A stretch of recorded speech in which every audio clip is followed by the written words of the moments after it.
Bonjour, je m'appelle David Vauclair et je suis ravi de vous retrouver dans Au cœur du monde pour ce 163e numéro. Vous connaissez bien notre objectif hebdomadaire, 5 nouvelles de relations internationales qui auront pu retenir votre attention et la mienne. Ce podcast s'intègre dans tout ce proposé par les écoles du groupe Compétences et Développement et je vous encourage à aller à leur découverte. Commençons par l'ASEAN, souvent critiquée pour son inefficacité faute de consensus. L'Organisation des États d'Asie du Sud-Est a tenu, la semaine dernière, un sommet en Malaisie qui a eu plus d'impact que d'habitude. Comme vous le savez, l'ASEAN est l'une des principales zones de croissance mondiale et les grandes puissances, États-Unis et Chine en tête, y intensifient leur compétition d'influence. Officiellement, les pays du sud-est asiatique refusent de choisir entre Washington, la sécurité, et Pékin, la prospérité. Mais certains basculent progressivement vers la Chine. 4 points majeurs sont à retenir. Après 14 ans de démarche, le Timor-Leste rejoint officiellement l'ASEAN. C'est un tournant pour ce petit pays jeune et pauvre qui obtient ainsi un accès privilégié à un marché de 3 800 milliards de dollars. Pour l'ASEAN, c'est une extension symbolique malgré les craintes de dilution d'une cohésion déjà difficile à tenir. Et s'il y a un nouveau membre, un autre est toujours absent, le Myanmar.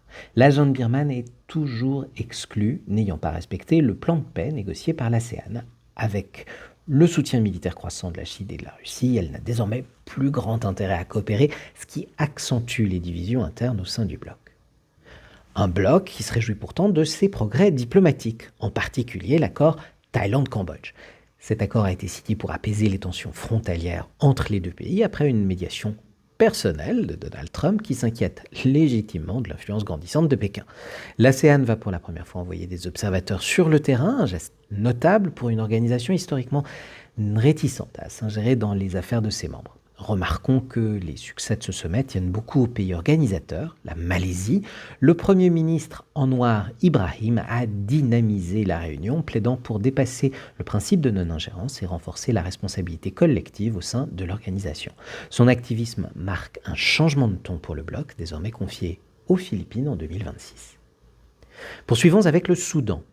On voit la réactivation d'un cycle de violence ethnique vieux de 20 ans au Darfour, mais avec une nouveauté majeure, les miliciens eux-mêmes diffusent leurs crimes sur TikTok, presque comme un acte de propagande ou d'intimidation.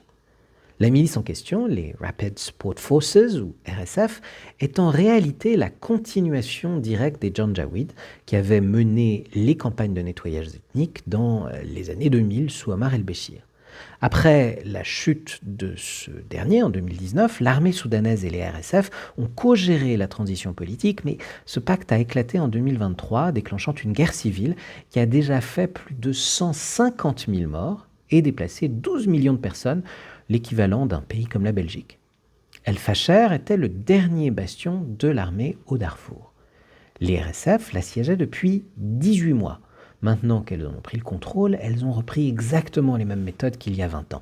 Ciblage systématique de populations africaines non arabes, notamment les Fours, les Arawa et les Mazalites, avec exécutions, viols, destruction de villages et même massacres dans les hôpitaux.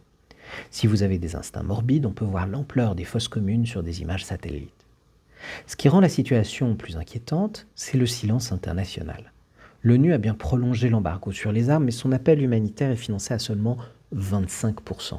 Les États-Unis tentent mollement d'organiser une médiation, mais les parrains régionaux sont en désaccord. Les Émirats arabes unis soutiennent les RSF pour sécuriser l'accès à l'or, à des terres agricoles et à une zone stratégique sur la mer Rouge. L'Égypte, la Turquie ou encore le Pakistan soutiennent plutôt l'armée soudanaise pour des raisons de frontières, d'influence et de sécurité régionale. Donc, on n'est pas dans une guerre civile isolée, on est dans un conflit par procuration avec des puissances régionales qui cherchent à verrouiller leurs intérêts. Et c'est là que se situe l'enjeu global. Nous sommes dans un moment où l'ordre international américain, celui qui organisait les interventions, les pressions diplomatiques ou les coalitions, s'effrite. Chacun se replie sur sa zone d'influence et dans ce type de contexte, les populations vulnérables deviennent invisibles même lorsqu'on filme leur massacre en temps réel. La question n'est donc pas « pourquoi ne fait-on rien ?», la vraie question est « qui considère encore que c'est son rôle d'agir ?» Et pour l'instant, la réponse est « personne ». Continuons avec un feuilleton stratégique autour du diamant. L'Angola, via son groupe public Ndiama, a lancé une offre pour acheter les 85% que le géant minier anglo-américain détient encore dans De Beers. Oui, De Beers, le nom qui a façonné la valeur du diamant pendant plus d'un siècle. Mais cette initiative ne passe pas inaperçue. Le Botswana, déjà actionnaire à 15%, prépare une contre-offre. Pour lui, De Beers n'est pas qu'une entreprise, c'est l'instrument qui lui a permis d'émerger comme puissance économique africaine. Laisser l'Angola prendre le contrôle reviendrait à perdre son influence stratégique sur toute la filière. Derrière ce duel, un enjeu historique. Pendant longtemps, ce sont des firmes britanniques et sud-africaines qui ont contrôlé l'extraction et la fixation des prix du diamant. Voir aujourd'hui deux États africains se disputer la propriété d'un acteur central du secteur, c'est un moment de reprise de souveraineté économique. Le tout intervient alors que le marché change profondément. Les diamants synthétiques moins chers et désormais indiscernables pèsent de plus en plus sur la valeur du diamant naturel.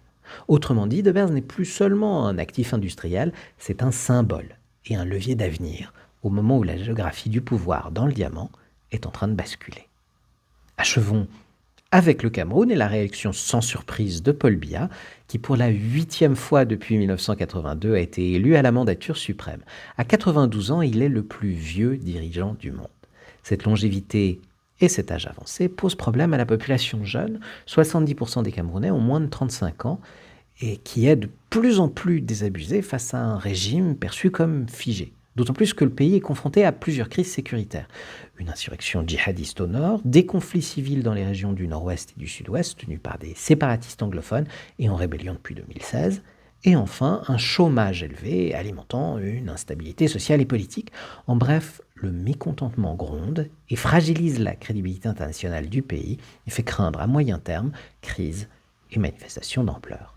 Enfin, la France et le Kenya viennent de signer un accord de coopération militaire qui s'inscrit dans un contexte régional très tendu. Pour le Kenya, l'enjeu principal, c'est la lutte contre Al-Shabaab, la milice islamiste basée en Somalie, responsable d'attentats meurtriers à Nairobi et dans les zones frontalières. Le pays cherche à moderniser son armée et à renforcer son rôle de puissance stabilisatrice en Afrique de l'Est. Pour la France, cet accord arrive après le recul de sa présence au Sahel. Paris cherche à repositionner son influence sur le continent, mais cette fois en misant sur des partenariats clairement consentis, sans base permanente visible. L'objectif est aussi de sécuriser l'océan Indien, zone stratégique où la France possède de vastes intérêts territoriaux et de soutenir son industrie de défense par des coopérations et potentiellement des ventes d'équipements.